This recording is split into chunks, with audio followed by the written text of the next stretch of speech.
In the autumn of 1823, the small Pennsylvania town of Millbrook recorded 17 unexplained deaths in just 3 months. What made these deaths particularly disturbing wasn't their number, but the fact that every single victim had been prepared for burial by the same family-owned funeral home.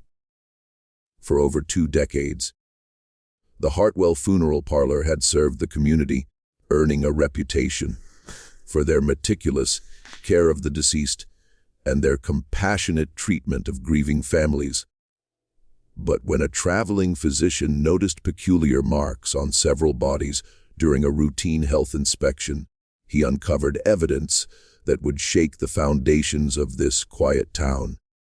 What authorities discovered in the basement of the Hartwell establishment was so horrifying that local officials buried the records for nearly a century, and some say the full truth has never been told.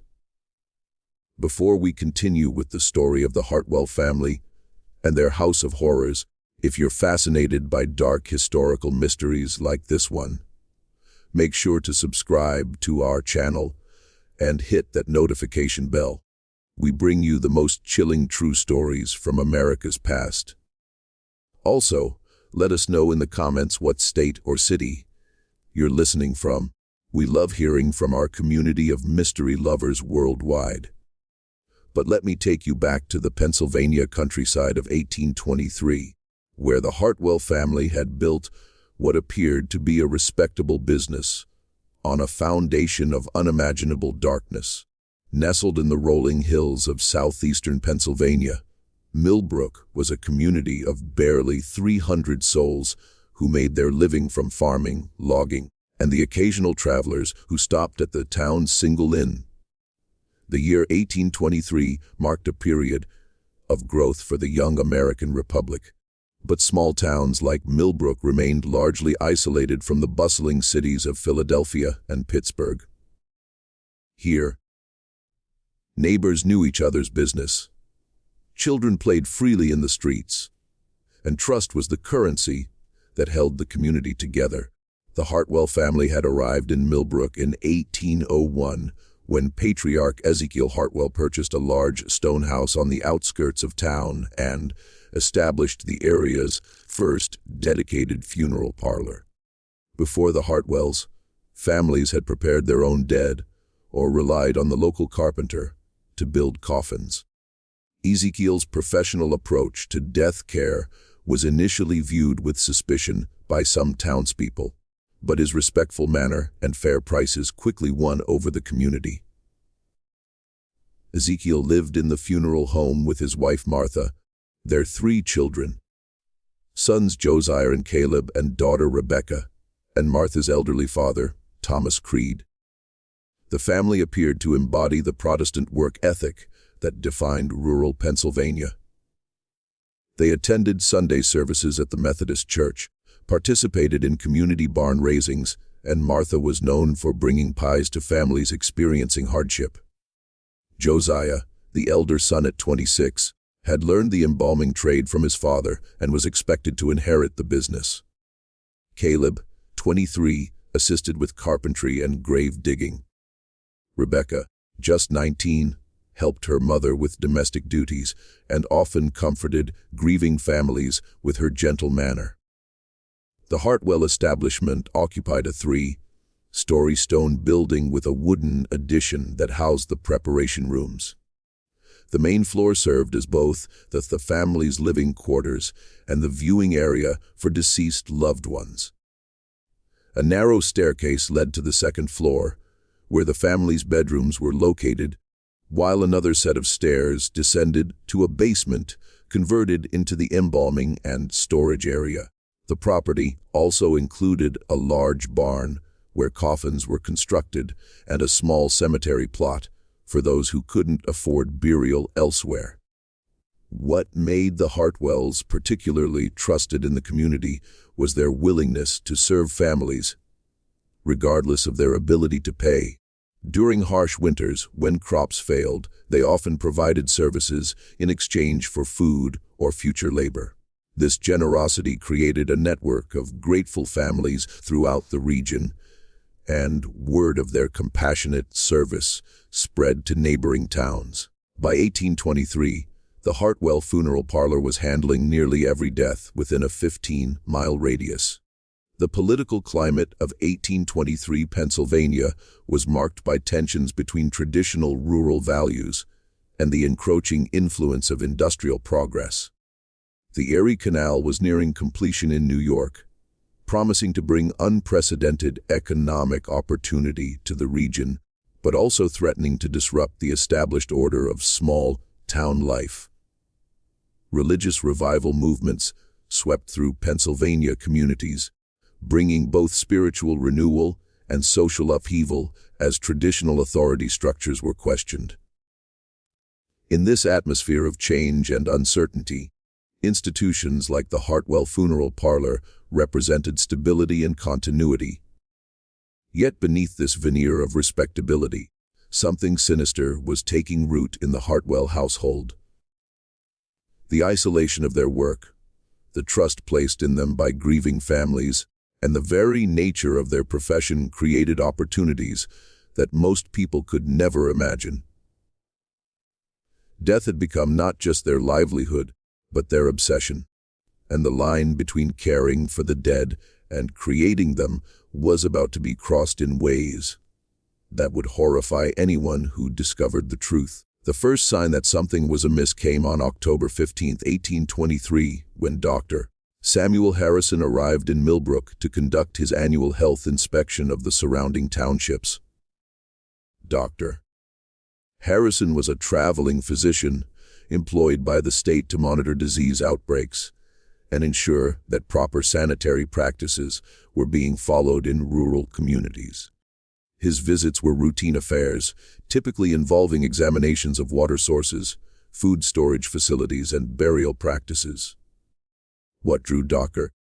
Harrison's attention wasn't initially the number of recent deaths in Millbrook, but rather the unusual circumstances he observed during his mandatory inspection of the Hartwell funeral parlor. Pennsylvania law required that all bodies be available for medical examination if requested by a state physician, a regulation implemented following several cholera outbreaks in the previous decade. When Dr. Harrison arrived at the Hartwell establishment on that crisp autumn morning, he was greeted warmly by Ezekiel Hartwell and his son Josiah. The two men gave him a tour of their facilities, proudly displaying their modern embalming equipment and meticulously clean preparation rooms. Everything appeared to be in order until Dr. Harrison requested to examine 3 bodies that were currently in their care, preparing for burial services later that week. The first body belonged to Eleanor Fairchild, a 68-year-old widow who had allegedly died of consumption 3 days earlier. As Dr. Harrison conducted his examination, he noticed something that made his blood run cold. Along Eleanor's neck, barely visible beneath the high collar of her burial dress, were faint but unmistakable bruise marks. The pattern was consistent with manual strangulation, not the wasting disease that had supposedly claimed her life. When Dr. Harrison questioned the marks, Josiah Hartwell quickly explained that they had positioned Eleanor awkwardly during the embalming process, causing post-mortem bruising. The explanation seemed plausible enough, but something in Josiah's manner, a slight tremor in his voice, the way his eyes avoided direct contact, made Dr. Harrison decide to examine the other 2 bodies more carefully. The second body was that of Marcus Webb, a healthy 42-year-old farmer who had allegedly suffered a heart attack while working in his fields. Dr. Harrison's examination revealed something even more disturbing: small puncture wounds on Webb's arms and chest, precisely placed and too deliberate to be accidental. When pressed for an explanation, Ezekiel Hartwell claimed that Webb had fallen onto some farming tools during his collapse, but the wounds were too clean and purposeful for such a random accident. The third body provided the most damning evidence. Mary Patterson, A 26-year-old mother of two had supposedly died of a fever after a brief illness. However, Dr. Harrison discovered traces of a white powder residue around her mouth and fingernails. His medical training immediately recognized the substance as arsenic, a poison unfortunately common in rural areas where it was used to control rodent populations. As Dr. Harrison documented his findings, he became aware of an oppressive atmosphere within the Hartwell establishment. The family members exchanged meaningful glances, their earlier warmth replaced by a cold watchfulness. Martha Hartwell, who had been preparing tea in the kitchen, appeared in the doorway with an expression that could only be described as predatory. Even young Rebecca, who had seemed so innocent, watched the proceedings with eyes that held knowledge far beyond her years. The basement preparation room, which Dr. Harrison insisted on examining more thoroughly, revealed additional disturbing details. Along one wall stood several large glass containers filled with various chemical solutions, some containing what appeared to be human organs, preserved for unknown purposes. When questioned about these specimens, Ezekiel claimed they were for educational purposes, to better understand the diseases that claimed their clients' lives. But the organs appeared fresh, and some had been sectioned with surgical precision that seemed unnecessary for simple preservation. Most unsettling of all was a leather-bound journal that Dr. Harrison noticed partially hidden beneath a stack of burial clothes. Before he could examine it more closely, Caleb Hartwell quickly moved to block his view, claiming it contained private family records. But in the brief glimpse Dr. Harrison caught, he saw what appeared to be detailed notes about various individuals in the community, including information about their health, their family situations, and their financial circumstances. As the examination concluded, Dr. Harrison found himself in a difficult position. His medical training told him that at least 3 of the recent deaths showed signs of foul play, but his evidence was circumstantial and the Hartwell family was respected throughout the community. Moreover, as an outsider conducting a routine inspection, his accusations would be met with skepticism by local authorities who had known and trusted the Hartwells for over 2 decades. That evening, as Dr. Harrison prepared his preliminary report at the Millbrook Inn, he was approached by several townspeople who had heard about his visit to the funeral parlor. Their conversations revealed a pattern that chilled him to the bone. In hushed tones, they spoke of the unusual number of recent deaths, the way healthy individuals seemed to suddenly fall ill and die within days, and the almost eager way the Hartwell family responded to news of someone's declining health. One particularly disturbing account came from Sarah Peaton, whose elderly mother had died just 2 weeks earlier. Sarah confided that her mother had been in good health and spirits until Martha Hartwell began visiting regularly, bringing homemade soup and offering comfort during a minor bout of joint pain. Within 3 days of these visits, the elderly woman had fallen violently ill and died before a doctor could be summoned. The Hartwell family had immediately offered their services, waiving their usual fee out of apparent compassion. Dr. Harrison's disturbing discoveries in Millbrook were not the first time questions had been raised about the Hartwell family's practices, though previous concerns had been dismissed or forgotten by a trusting community. As he delved deeper into the family's history, a pattern of suspicious deaths began to emerge that stretched back to their very arrival in Pennsylvania over 2 decades earlier. The Hartwells had come to Millbrook from Western Virginia in 1801, claiming that Ezekiel had learned the funeral trade from an uncle in Richmond. They had purchased their property from the estate of a recently deceased landowner, paying in gold coins that seemed unusually abundant for a family claiming modest means. Local records from that time showed that their first winter in Millbrook had been marked by an outbreak of what was described as a wasting sickness that claimed 8 lives, all of whom were prepared for burial by the newly established Hartwell funeral parlor. Over the years, townspeople had occasionally remarked on certain peculiarities surrounding deaths that occurred when the Hartwells were involved. Families would later comment on how quickly their loved ones seemed to decline once the Hartwells began offering assistance, how eager the family was to handle all arrangements, and how they discouraged second medical opinions or delays in burial. But in a close-knit community where the Hartwells had proven themselves generous and caring, such observations were dismissed as the natural suspicions that sometimes accompany grief. The basement of the Hartwell establishment held secrets that would have horrified the community had they been discovered. Behind a false wall that Dr. Harrison had not detected during his inspection, the family maintained what could only be described as a laboratory of death, shelves lined with various poisons, surgical instruments far more sophisticated than any funeral preparation would require, and detailed anatomical drawings suggesting experiments that went far beyond the simple care of the deceased. Most damning of all was the complete version of the journal that Dr. Harrison had glimpsed. This leather-bound tome contained meticulous records of every person who had died in their care, along with detailed observations about the effectiveness of various methods and substances. The entries, written in multiple hands over many years, revealed a systematic approach to murder that had been refined through careful practice and observation.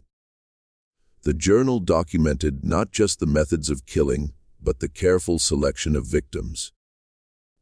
The Hartwells had developed a sophisticated understanding of their community, identifying individuals whose deaths would be mourned, but not extensively investigated. Elderly people with few relatives, individuals with existing health problems, and those who had fallen on hard times were preferred targets. The family had also learned to space their activities, ensuring that no pattern would be obvious to casual observation. One particularly chilling entry, written in Josiah's careful script, described the murder of Marcus Webb in clinical detail. Webb had been selected because he was a widower with no close family, and because his farm bordered the Hartwell property, making it convenient to dispose of evidence.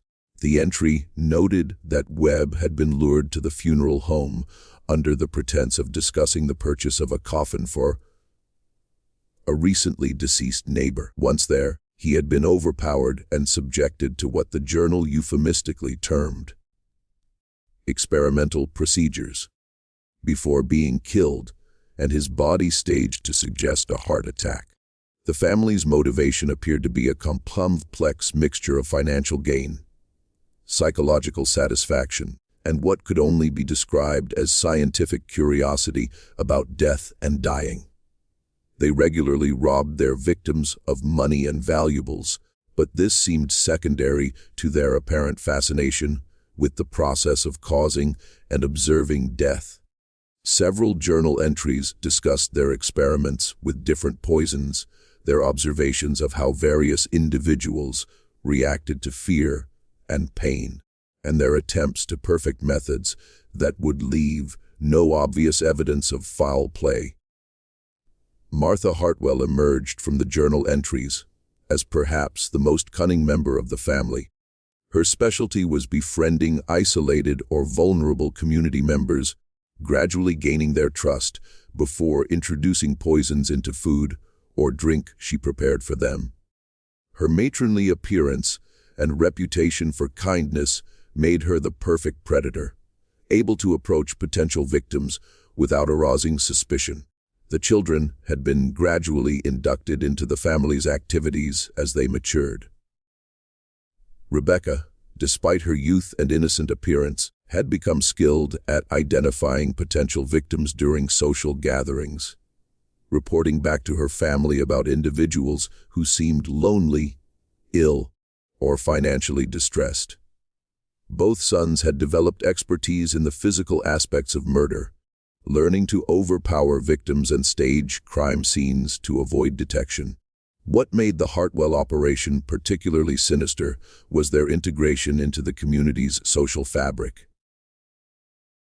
They attended church services, participated in town meetings, and maintained friendships with many of the same people. They were systematically murdering.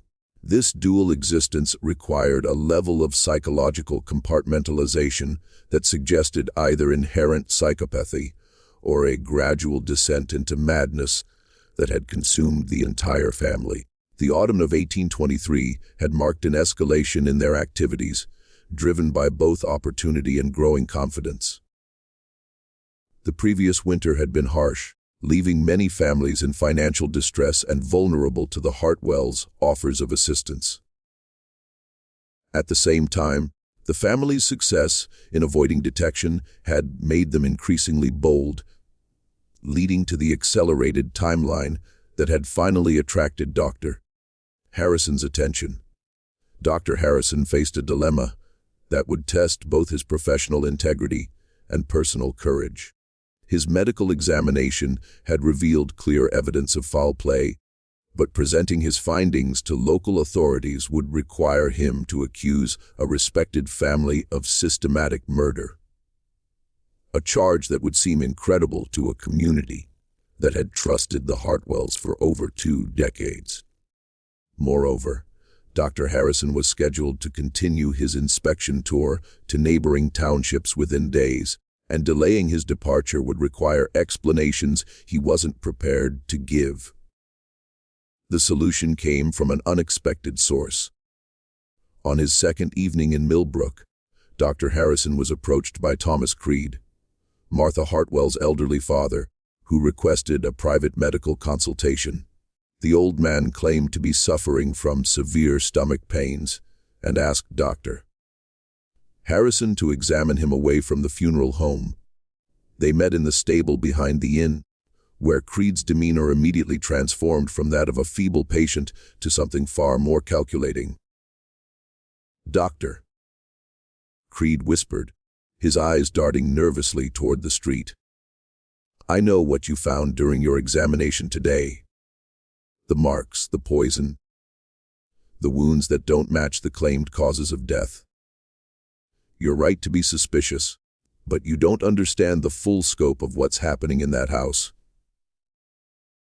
What Thomas Creed revealed to Dr. Harrison over the next hour painted a picture of evil that exceeded even the physician's growing suspicions. Creed explained that he had been gradually poisoned by his own family over the past several months, experiencing the same symptoms that had preceded the deaths of several recent victims. His advanced age and declining health had made him an ideal test subject for the family's experiments, but his survival instinct and knowledge of their methods had allowed him to identify and counteract their attempts on his life. According to Creed, the family's activities had begun as simple grave robbing. Shortly after their arrival in Millbrook, Ezekiel had discovered that freshly buried bodies could be exhumed and stripped of valuable jewelry, gold teeth, and burial clothes that could be resold in distant communities. This initial criminal activity had gradually evolved into something far more sinister, as the family realized that they could increase their profits by creating their own supply of bodies. The turning point had come in 1807, when the family had accidentally caused the death of a gravely ill man they were attempting to rob, rather than face exposure. They had covered up the crime and discovered that their victim's death was readily accepted by the community as a natural progression of his illness. This success had led to increasingly bold experiments in murder, with each family member developing specialized skills and roles in their expanding operation. Creed revealed that the basement laboratory contained detailed records of over 40 murders committed over the past 16 years, with victims carefully selected from throughout the region to avoid detection. The family had developed a network of contacts in neighboring towns who would alert them to potential targets. Isolated individuals, travelers, or anyone whose disappearance might not be immediately investigated. What made Creed's testimony particularly credible was his intimate knowledge of the family's methods and his ability to provide specific details about recent victims that Dr. Harrison had examined. He described exactly how Eleanor Fairchild had been strangled, how Marcus Webb had been tortured before his death, and how Mary Patterson had been gradually poisoned over several weeks while Martha pretended to nurse her through a fictional illness. The old man also revealed the existence of a mass grave hidden in the woods behind the Hartwell property, where the family disposed of victims whose bodies couldn't be passed off as natural deaths. This burial site contained the remains of at least a dozen individuals, including several travelers who had stopped at the funeral home seeking directions or shelter, and had never been seen again. Creed's motivation for betraying his family was both personal and practical. He had grown increasingly horrified by their activities, but more importantly, he had realized that his own death was imminent. The family had grown tired of supporting him, and recent conversations had made it clear that his usefulness as a test subject was nearing its end. His only hope for survival was to expose their crimes and seek protection from authorities. The old man proposed a plan that would allow Dr. Harrison to gather irrefutable evidence while protecting both of them from immediate retaliation. Creed would provide the physician with the key to the basement laboratory, allowing him to examine the hidden records and evidence during the family's absence at Sunday church services. This would give Dr. Harrison the documentation he needed to convince authorities, while Creed would use the same opportunity to escape to a distant relative's home in Philadelphia. Dr. Harrison spent the remainder of the night wrestling with the implications of Creed's revelations. The scope of the crimes was staggering, involving dozens of murders committed over nearly 2 decades by a family that had been trusted and respected by their entire community. The evidence Creed promised would likely be sufficient to secure convictions, but it would also destroy the faith and security of hundreds of innocent people who had believed themselves safe in their small town. More troubling was the realization that Dr. Harrison himself was now in danger. His examination of the bodies had clearly aroused the family's suspicions, and his continued presence in Millbrook represented a threat to their operation. Creed warned that the family had killed to protect their secrets before, and they would not hesitate to do so again if they felt cornered. The plan they devised required precise timing and considerable courage. Dr. Harrison would need to gain access to the basement laboratory, document the evidence he found there, and escape Millbrook before the family realized what had occurred. Meanwhile, Creed would disappear during the same time period, making it appear that he had simply wandered off in his senile confusion. A disappearance that would be tragic, but not immediately suspicious. Sunday morning dawned gray and cold, with a November chill that seemed to penetrate the very bones of Millbrook's residents as they prepared for weekly worship services. Dr. Harrison had spent a sleepless night at the inn, alternately reviewing his medical notes and questioning the sanity of the plan he had agreed to undertake. The weight of potential evidence hidden in the Hartwell basement pressed on his mind like a physical burden, made heavier by the knowledge that his own life now hung in the balance. Thomas Creed had provided him with detailed instructions for accessing the basement laboratory during the family's absence at church. The Hartwells as prominent members of the Methodist congregation, never missed Sunday services, and typically remained for social activities that extended well into the afternoon. This would provide Dr. Harrison with approximately 3 hours to locate and document the evidence Creed had described. The key Creed had given him was small and ornate, designed to open a hidden compartment behind the basement stone wall. According to the old man, this compartment contained not only the complete murder journal, but also preserved specimens, poison supplies, and detailed anatomical drawings that would provide irrefutable proof of the family's crimes. More importantly, it contained a detailed map showing the location of the hidden burial ground, where dozens of victims had been disposed of over the years. As the church bells began to ring across Millbrook, Dr. Harrison positioned himself in the woods, behind the Hartwell property, watching the family emerge from their home dressed in their Sunday finest. Ezekiel wore a black suit that gave him a dignified ministerial appearance, while Martha had chosen a dark blue dress with a white collar that emphasized her matronly respectability. Josiah and Caleb flanked their parents, looking every inch the devoted sons, while Rebecca walked demurely beside her mother, her innocent appearance masking the calculating mind that Creed had described. What Dr. Harrison found most disturbing was how normal the family appeared as they walked toward the church.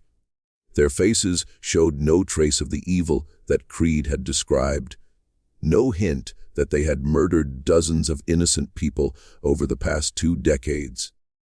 They exchanged pleasantries with neighbors along the way, smiled at children playing in yards, and presented themselves as the very model of Christian virtue and family values.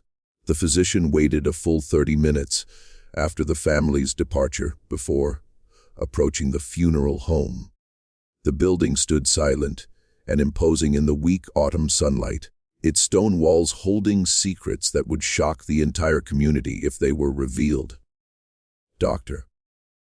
Harrison's hands trembled slightly as he used Thomas Creed's key to enter through the basement door, but his medical training had prepared him for confronting disturbing realities, and he forced himself to proceed methodically.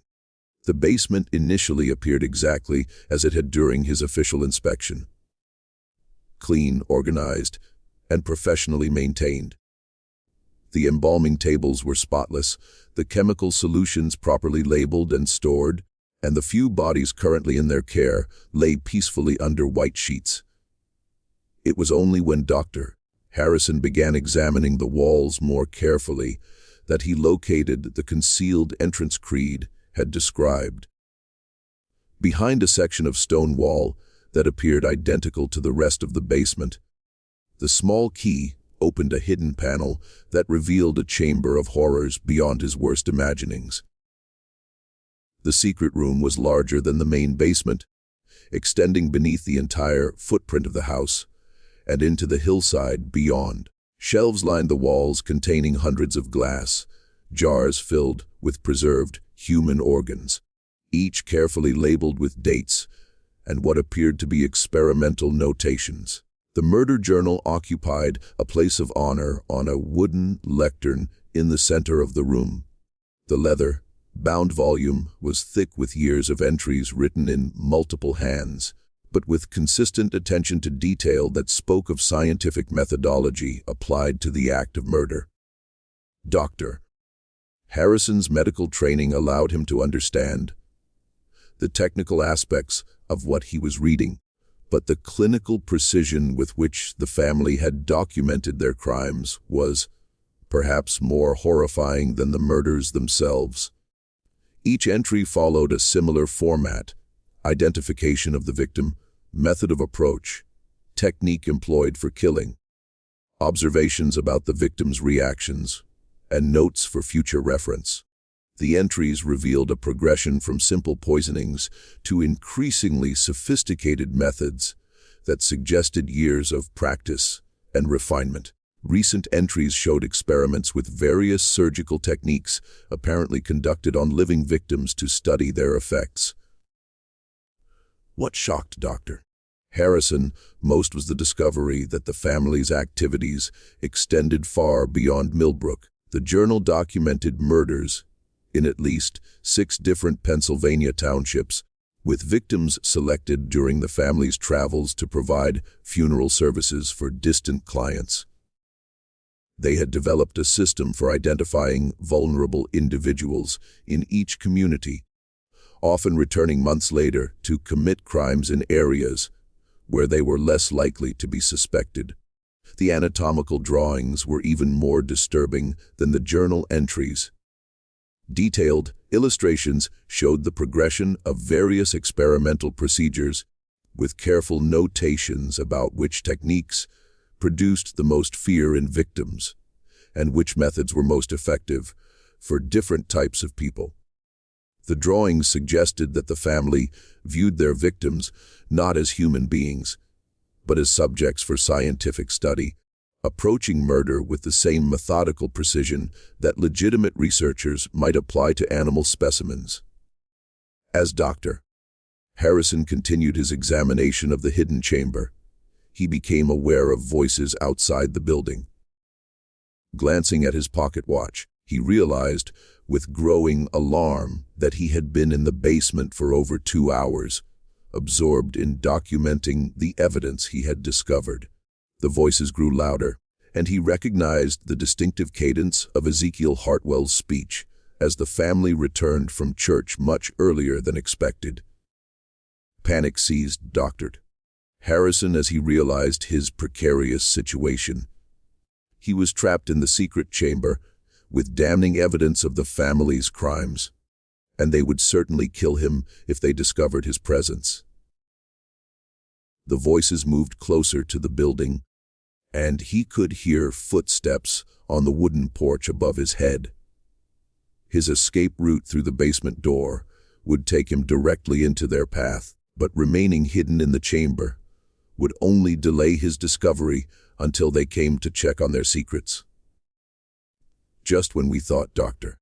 Harrison's investigation might expose the horrible truth about the Hartwell family, the situation takes a deadly turn. If this story is giving you chills, share this video with a friend who loves dark mysteries. Hit that like button to support our content, and don't forget to subscribe to never miss stories like this. Let's discover together what happens next in this house of horrors. In his desperate search for an alternative escape route, Dr. Harrison noticed that the secret chamber extended further than he had initially realized. At the far end of the room, partially concealed behind stacks of glass specimen jars, was another door that appeared to lead deeper into the hillside. With the family's voices growing ever closer, he had no choice but to risk exploring this unknown passage, hoping it might lead to freedom, rather than deeper into the nightmare he had uncovered. The narrow passage behind the specimen chamber led Dr. Harrison through a hand-carved tunnel that extended deep into the hillside behind the Hartwell property. The walls were rough stone carved with simple tools, but showing evidence of years of gradual expansion. As he moved through the tunnel, by the light of a candle he had found in the chamber, the physician began to understand the true scope of the Hartwell family's operation. The tunnel opened into a natural cave that had been converted into what could only be described as a charnel house. Human remains were scattered throughout the cavern, some carefully arranged on stone shelves, others simply piled in corners where they had been hastily discarded. The smell of death and decay was overwhelming, but Dr. Harrison's medical training allowed him to examine the scene with professional detachment. Despite his horror, what he discovered in that underground cemetery revealed the full extent of the family's crimes. The remains of at least 40 individuals were present in various states of decay, representing decades of systematic murder. Some of the bodies showed evidence of the experimental procedures documented in the journal, while others appeared to have been killed quickly and efficiently. Personal effects scattered among the remains. Jewelry, clothing, coins suggested that robbery had indeed been a significant motivation for many of the murders. Most disturbing of all was a section of the cave where recent victims had been displayed almost like trophies. Dr. Harrison recognized clothing and jewelry belonging to several individuals he had examined during his official inspection, confirming that the Hartwells had been systematically murdering their clients rather than simply preparing natural deaths for burial. The clinical arrangement of these bodies suggested that the family visited this underground chamber regularly, perhaps to relive their crimes or to continue their grotesque experiments. As Dr. Harrison documented what he found in the cave, he heard voices echoing through the tunnel behind him. The Hartwells had discovered his absence from the inn and had apparently found evidence of his intrusion into their secret chamber. Multiple voices called his name, but their tone was not one of concern. It was the patient, predatory sound of hunters pursuing cornered prey. The cave system proved to have multiple exits, and Dr. Harrison managed to escape through a narrow opening that led to the wooded hillside above the Hartwell property. From this vantage point, he could see the family searching the area around their home, moving with the practiced efficiency of people who had conducted such searches before. It became clear that Dr. Harrison was not the first person to discover their secrets, and the methodical way they combed the area suggested that previous investigators had not survived their discoveries. The physician's escape from Millbrook required all his knowledge of wilderness survival and considerable luck. He was forced to abandon his belongings at the inn and travel cross-country toward the nearest substantial town, avoiding roads where the Hartwells might pursue him. His medical bag contained enough documentation to convince authorities, but he needed to reach civilized areas before the family could silence him permanently. What Dr. Harrison didn't know was that Thomas Creed had not escaped as planned. The old man had been discovered attempting to leave the house and had been confronted by his family about his betrayal. Under torture, Creed had revealed everything about his arrangement with Dr. Harrison, including the physician's plans to document their crimes and expose them to authorities. This revelation had prompted the family to return early from church and begin their search for Dr. Harrison. More ominously, it had convinced them that their operation in Millbrook was no longer sustainable. Rather than simply eliminating Dr. Harrison and continuing their activities, they had decided to abandon their established base and relocate to a new community where they could start fresh. The Hartwells' departure from Millbrook was as carefully planned as their crimes had been. They claimed that Ezekiel had received an urgent message about a dying relative in Ohio, necessitating an immediate journey that might keep them away for several months. The funeral home would be temporarily closed, and they asked neighbors to keep watch over their property during their absence. To most of the community, this seemed like a reasonable family emergency that required their sympathy and support. What the townspeople didn't realize was that the Hartwells were methodically destroying evidence of their crimes before leaving. The secret chamber was emptied and sealed. The cave system was partially collapsed to hide the remains it contained, and all documentary evidence of their activities was either destroyed or packed for transport to their new location. By the time Dr. Harrison reached authorities in Philadelphia 3 days later, the Hartwell family had vanished completely, leaving behind only an empty funeral home and a community that would never suspect the horrors that had been committed in their midst. Dr. Harrison's account of what he had discovered was met with skepticism by Philadelphia authorities, who found it difficult to believe that a respected family could have committed such extensive crimes without detection. The physician's evidence was compelling, but much of it had been destroyed or hidden by the time investigators reached Millbrook. The few remains they managed to recover from the partially collapsed cave system were insufficient to support the full scope of Dr. Harrison's accusations. The investigation that followed was hampered by the community's resistance to believing such terribles about the Hartwell family.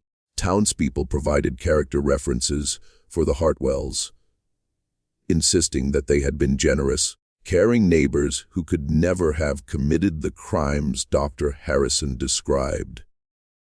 Without the family present to question, and with most physical evidence destroyed, authorities were forced to conclude that while suspicious circumstances existed, there was insufficient proof to warrant a massive manhunt. Thomas Creed's disappearance was explained by the family as the wandering of a senile old man who had become confused and lost in the woods. Search parties found no trace of him, and his fate remained officially unknown, though Dr. Harrison had no doubt that Creed had paid the ultimate price for his attempt to expose his family's crimes. The aftermath of Dr. Harrison's discoveries haunted both him and the community of Millbrook for years to come. The physician submitted detailed reports to state authorities, but without the Hartwell family present to question, and with most physical evidence destroyed, the case was eventually classified as inconclusive and filed away in the growing bureaucracy of the Pennsylvania state government. Dr. Harrison never stopped believing in what he had witnessed, and he spent considerable personal resources attempting to track down the Hartwell family. His investigations revealed a pattern of similar disappearances and suspicious deaths in several Ohio communities during 1824 and 1825. But by the time he could alert authorities in those areas, the family had once again vanished. Over the following decade, Dr. Harrison documented similar patterns in Indiana, Illinois, and eventually the Missouri Territory, always arriving too late to prevent further murders or capture the perpetrators. The people of Millbrook were left to grapple with the possibility that they had been living alongside systematic murderers for over 2 decades. Some residents refused to believe Dr. Harrison's account, insisting that the Hartwells had been good neighbors who were being falsely accused. Others began to re-examine past deaths with new suspicion, wondering how many of their friends and relatives had actually been murdered rather than claimed by natural causes. The Hartwell funeral parlor building stood empty for nearly 2 years before being purchased by a merchant from Philadelphia who converted it into a general store. Local residents were reluctant to enter the building, and it took years for the community to fully accept its new function. The basement was permanently sealed, and no one showed any interest in exploring the cave system that Dr. Harrison had described. Perhaps most tragically, the fear and suspicion created by the Hartwell affair fundamentally changed the character of Millbrook. The trust and openness that had defined the community for generations was replaced by wariness and doubt. Neighbors began viewing each other with suspicion. Death became a source of fear rather than acceptance, and the simple faith that had bound the community together was permanently fractured. Dr. Harrison continued his work as a traveling physician, but he was forever changed by what he had witnessed in Millbrook. He developed an almost obsessive attention to detail during his inspections, examining every death with the thoroughness of a criminal investigator rather than a routine health official. His colleagues began to view him as eccentric, even paranoid, but Dr. Harrison knew that evil could hide behind the most respectable facades. In 1847, Nearly 24 years after his experience in Millbrook, Dr. Harrison received a letter that would vindicate his long-held beliefs and provide a final chilling chapter to the Hartwell story. The letter came from a sheriff in Oregon Territory, where westward expansion had carried thousands of settlers seeking new opportunities in the far reaches of the American frontier. According to the sheriff's account, a family named Caldwell had operated a funeral parlor in a small Oregon settlement for 3 years before being exposed in circumstances remarkably similar to what Dr. Harrison had discovered in Pennsylvania. The sheriff had read Dr.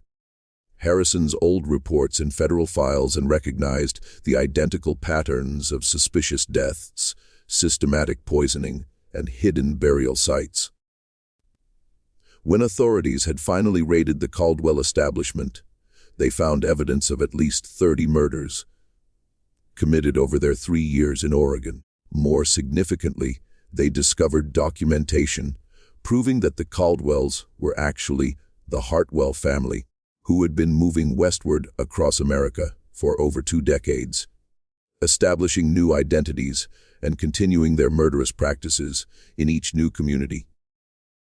The family had been captured alive, and during their interrogation, they confessed to crimes spanning nearly 30 years and covering 8 different states. Their total victim count exceeded 120 individuals, making them among the most prolific serial killers in American history. Ezekiel Hartwell, now calling himself Ezekiel Caldwell, was 73 years old but remained mentally sharp and showed no remorse for his crimes. Martha, Josiah, Caleb, and Rebecca had all continued their roles in the family operation, refining their techniques and expanding their methods with each relocation. The family's confessions revealed the full scope of their crimes and provided closure for dozens of unsolved disappearances across the frontier. They described in detail how they had perfected their system of selecting victims, establishing credibility in new communities, and disposing of evidence.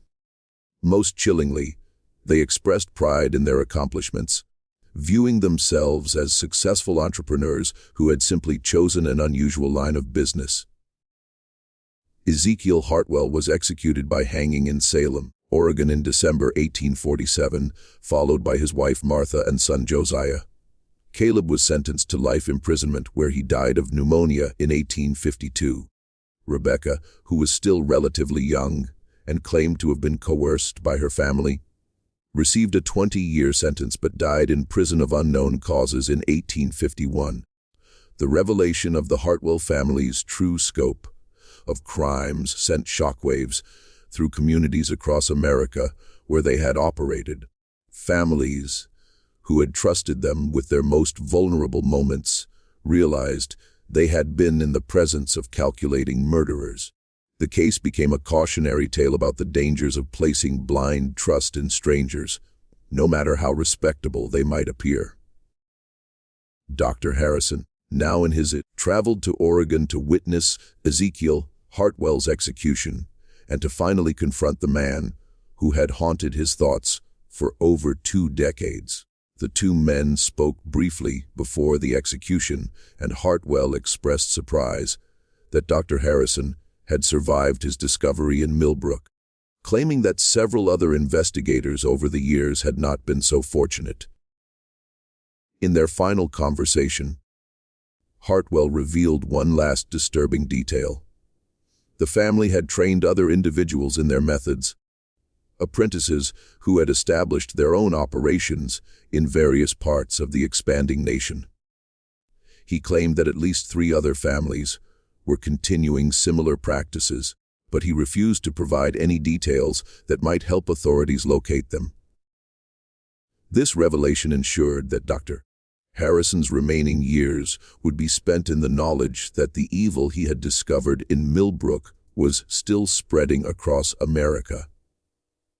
The Millbrook community never fully recovered from the revelation that their trusted neighbors had been systematic murderers. The town gradually declined as families moved away, unable to bear the weight of their shared history. By 1860, Millbrook had been abandoned entirely, and the forest began to reclaim the buildings where so much horror had been hidden. Today, few records remain of the Hartwell family's crimes. The official reports were buried in government archives. The newspaper accounts were forgotten, and the communities they terrorized tried to erase all memory of their presence. But for those who study the darker chapters of American history, the Hartwell case serves as a reminder that evil can flourish anywhere, hidden behind masks of respectability and protected by the very trust and innocence it seeks to destroy. The story of the Hartwell funeral parlor demonstrates how serial killers could operate with impunity in an era before modern communication and law enforcement coordination. It shows how predators could exploit the natural human trust that bound communities together, using that very trust as a weapon against their victims. Most importantly, it reveals how ordinary people, doctors, neighbors, family members, sometimes held the power to expose great evils, but only if they were willing to look beyond appearances and act on their suspicions. Dr. Harrison spent his final years documenting everything he had learned about the Hartwell case, hoping that his records might someday help other investigators recognize similar patterns of crime. He died in 1853, taking with him intimate knowledge of one of America's most horrifying family criminal enterprises. His detailed notes were discovered among his papers and eventually found their way into federal archives, where they remain today as testimony to crimes that shocked even the investigators who uncovered them. The legacy of the Hartwell family extends beyond their immediate victims to encompass the fundamental changes they brought to every community they touched. They destroyed the sense of security that had allowed small towns to function as extended families, replacing trust with suspicion and innocence with wariness.